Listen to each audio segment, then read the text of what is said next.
Bismillahirrahmanirrahim. Assalamualaikum warahmatullahi wabarakatuh.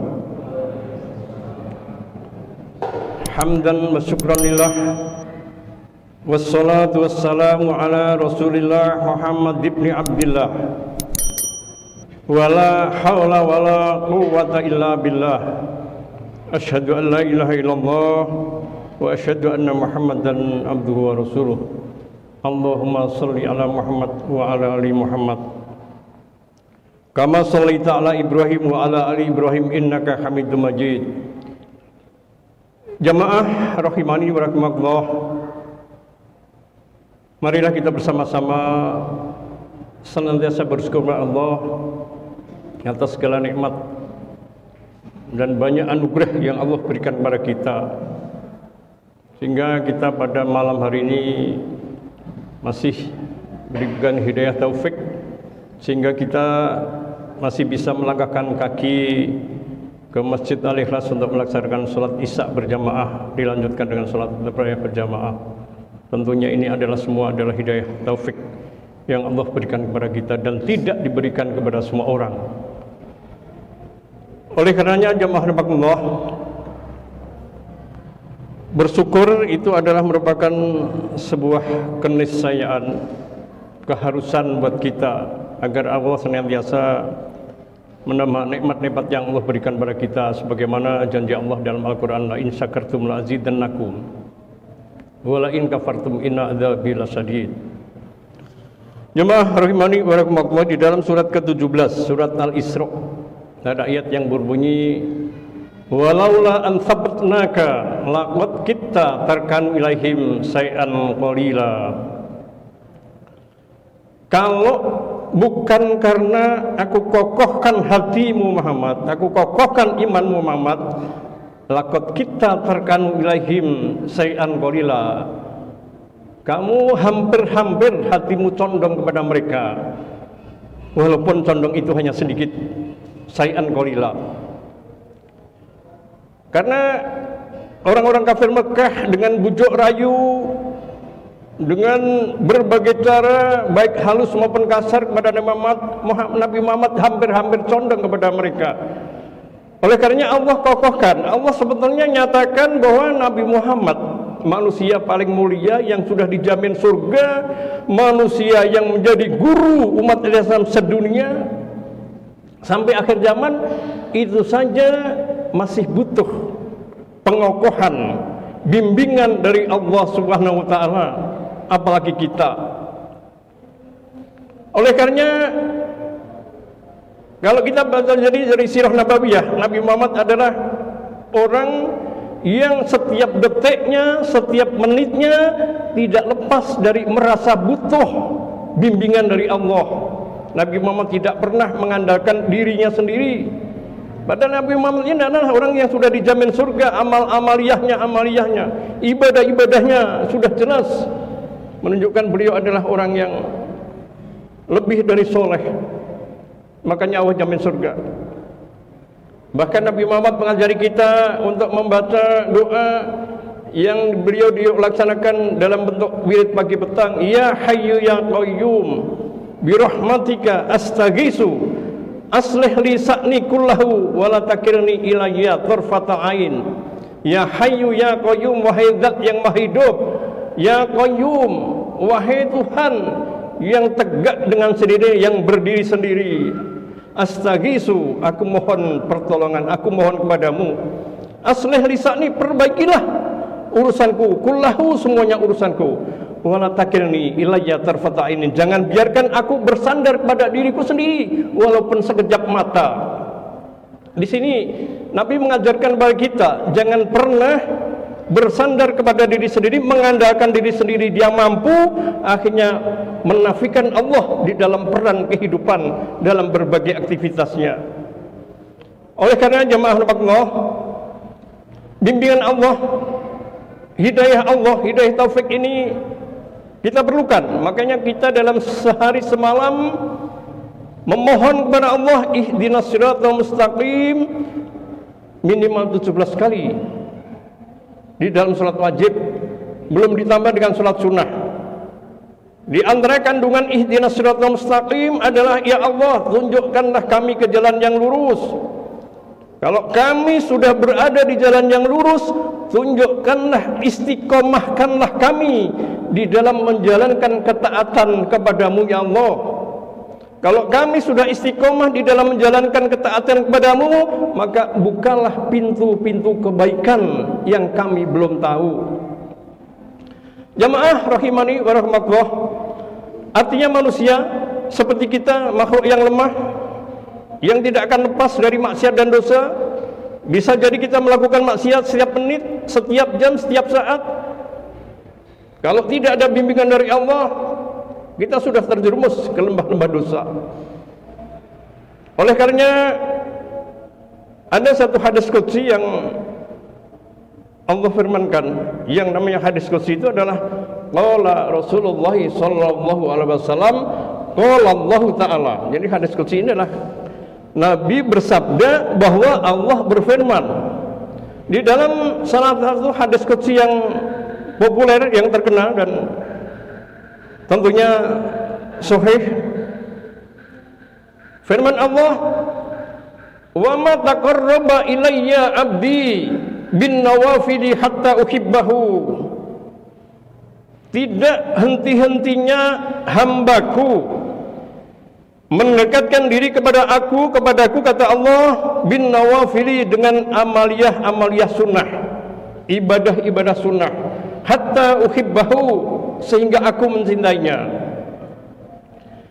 Wa idza ahbabtuhu, ketika aku mencintainya, kuntu sam'ahu alladzi yasma'u bihi.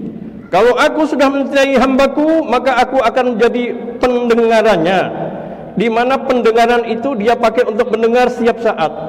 Wa basarahul ladzi yubsiru bihi, dan aku akan jadi pandangannya, matanya yang setiap hari dia gunakan untuk memandang. Wa yadahu, dan aku akan menjadi tangannya, alladzi yabtisu biha, yang digunakan untuk memegang, untuk melakukan aktivitas, untuk memukul, untuk melakukan apa saja setiap hari.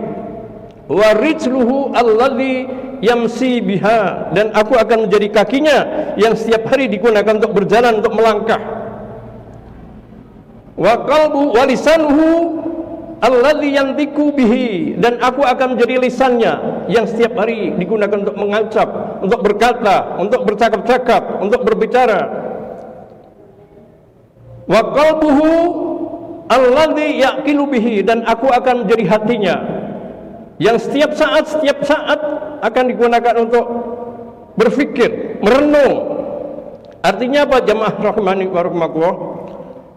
Seorang hamba yang rajin melakukan ibadah sunnah di luar salat wajib, di luar ibadah wajib, melakukan amaliyah sunnah, maka Allah akan mencintainya. Kalau Allah sudah mencintainya, maka akan Allah membimbing, matanya akan dibimbing, pendengarannya akan dibimbing Allah, lisannya akan dibimbing Allah, tangannya dibimbing Allah, kakinya dibimbing Allah, hatinya dibimbing Allah, dan semua dalam bimbingan Allah. Kalau sudah dibimbing Allah, maka sulit untuk terjerumus ke dalam maksiat. Oleh karenanya, jemaah Nabi Muhammad sebagai barometer seorang yang dalam bimbingan Allah, ketika mau berbicara, dia berpikir, yang mau dibicarakan, yang mau diucapkan kira-kira positif atau negatif, menyinggung perasaan orang lain atau menyakiti hati orang lain atau tidak, bermanfaat atau tidak, tidak asbun, tidak asal bunyi. Banyak orang-orang yang kalau bicara ceplos-ceplos, tidak peduli itu menyakiti hati orang lain, menyindir orang lain. Mereka tidak berpikir, kenapa? Tidak dibimbing oleh Allah. Begitu juga matanya. Mata yang tidak dibimbing Allah karena tidak pernah menjalankan ibadah sunnah, maka mata itu jadi liar, melihat ke sana kemari yang bukan, yang seharusnya tidak dilihat, dia lihat. Membuka HP pun sembarangan. Membuka HP adalah hal yang mestinya tidak dilihat, akhirnya dilihat. Begitu juga pendengarannya, begitu juga kakinya, begitu juga tangannya. Tapi kalau orang yang senantiasa menjalankan ibadah sunnah, termasuk sholat tarawih yang kita laksanakan ini adalah ibadah sunnah, yang insya Allah apabila kita lakukan ibadah-ibadah sunnah termasuk tarawih ini, Allah akan membimbing kita. Jadi kita kalau cari muka ke hadapan Allah, jangan mencari muka ke pimpinan, jangan mencari muka ke atasan, jangan mencari muka ke orang yang punya jabatan tinggi. Enggak ada hasilnya kalau cari muka di hadapan Allah supaya Allah memuji kita. Kalau Allah memuji kita, maka Allah akan membimbing kita, Allah akan mencintai kita. Kalau Allah sudah mencintai kita, maka semua yang kita lakukan, indera kita, kaki kita, hati kita, semua dalam bimbingan Allah. Ketika orang dalam bimbingan Allah, begitu dia melakukan dosa kecil pun akhirnya dia menyesal. Itu adalah barometer. Ketika seorang dibimbing Allah, ketika melakukan dosa kecil pun, ketika melihat tiba-tiba spontan ada perempuan yang bukan muhrimnya, tidak menutup aurat, kita melihat orang yang dalam bimbingan Allah langsung menunduk mengucapkan astagfirullah. Karena Pak, itu adalah, kalau kita lanjutkan berarti kita ini sudah, jangan-jangan Allah berpaling dari kita. Jemaah rahimani wa rahimakumullah, kalau orang sudah mendapat bimbingan Allah, mendapat hidayah dari Allah, kata Allah di dalam salah satu ayatnya, wa may yuridillahu ayyahdiyahu yasrah sadrahu lil Islam wa may yurid ayyudillahu yaj'al sadrahu dayiqan harajan ka'annama yas'adu fis sama.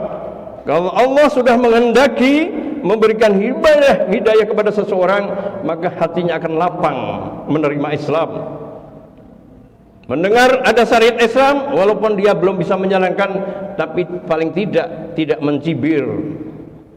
Sekarang kalau Allah sudah menyesatkan seseorang, wa may yurid ayyudhillahu yaj'al sadrahu dayiqan harajan ka'annama yas'adu fis sama. Kalau Allah sudah menyesatkan seseorang, maka dadanya sempit, ka'annama yas'adu fis sama, seperti hanya orang yang mendaki ke langit, menaik ke langit. Naik ke langit. Ini jemaah rahimahullah, satu catatan kecil yang cukup harus kita perhatikan. Ini membuktikan Al-Quran adalah mukjizat. Al-Quran diturunkan 14 abad yang lalu, tapi Al-Quran sudah bicara ka'annama yas'adu fis sama. Orang yang dadanya sempit itu seperti orang yang naik ke langit, dadanya sesak. Dibuktikan oleh para astronot. Mereka ketika naik ke bulan, ke angkasa, di mana di situ ruang hampa udara, ketika dia makin naik, karena oksigen makin kecil, makin tidak ada ruang hampa, maka dadanya sesak. Ini membuktikan Al-Quran adalah bukan buatan Muhammad SAW, tapi Al-Quran betul-betul turun sebagai wahyu yang Allah turunkan melalui malaikat Jibril kepada Nabi Muhammad SAW. Jemaah rahimani wa rahimakumullah, karena banyak sekarang orang-orang Islam yang mengatakan semenjak wahyu terakhir turun, Al-Maidah ayat 3, Al-Quran sudah turun, tidak turun lagi, berarti Al-Quran sudah tidak berlaku lagi, syariat Islam haram hukumnya. Nah, ini jamaah rahimahullah, bukti bahwa Allah berpaling dari dia. Bahkan orang yang mengingkari syariat itu bisa batal keislamannya. Kenapa? Karena dia mengingkari Al-Quran, mengingkari satu huruf saja itu sudah batal keislamannya, apalagi satu ayat, apalagi beberapa ayat, apalagi satu surat, apalagi sebagian dari Al-Quran atau Al-Quran. Kalau kerja tidak diingkari, maka sudah bisa batal keislamannya. Batal keislamannya berarti secara syariat dia sudah keluar dari ajaran Islam. Oleh karenanya mulut yang mengatakan begitu berarti bibirnya, lisannya tidak dibimbing oleh Allah, karena banyak orang menyepelekan amalan-amalan sunnah. Jangan pernah menyepelekan hanya karena minum tangan kiri sambil berdiri. Nah, ini adalah perbuatan setan. Jangan pernah meremehkan sesuatu yang kecil, karena sesuatu yang kecil bisa jadi pahalanya besar. Oleh karenanya jamaah rahimani wa rahimakumullah, kalau kita perhatian kepada yang kecil, apalagi yang besar. Oleh karenanya keluarga kita tegur. Kalau dia minum sambil berdiri, apalagi dengan tangan kiri, ketika tidak ada darurat apa-apa, ketika suasana yang longgar, seseorang bisa duduk minum sambil dengan tangan kanan sambil berdoa.